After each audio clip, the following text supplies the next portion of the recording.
महानगरपालिकेच्या निवडणुका लागल्या असून सर्वत्र जोरदार प्रचार सुरू आहे।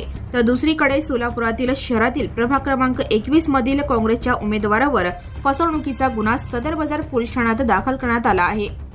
रियाज इब्राहिम हुंडेकरी असे गुन्हा दाखल झालेल्या काँग्रेसच्या उमेदवाराचे नाव आहे।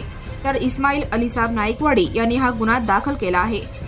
पोलिसांकडून मिळालेल्या अधिक माहिती अशी, रियाज हुंडेकरी यांनी जुना सर्वे नंबर 252/ब, नवीन सर्वे नंबर 59/ब या मिळकतीमधील जागेवरील बगीचा आरक्षण असलेली जागा विकत घेऊन त्याचा कच्चा नकाशा तयार करून 6 दुय्यम निबंधक वर्ग 2 उत्तर सोलापूर येथे दाखल करून प्लॉट नंबर 301 क्षेत्र 158.15 चौरस मीटर किंवा 1701.75 चौरस फूट मिळकत आसमा सुलतान शेख राहणार ठाणे यांना विक्री करून फसवणूक केली।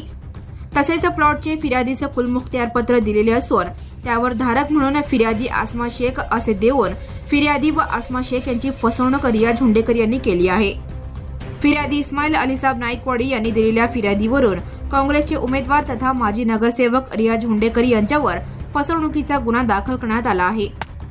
Subscribe now and press the bell icon. Never miss an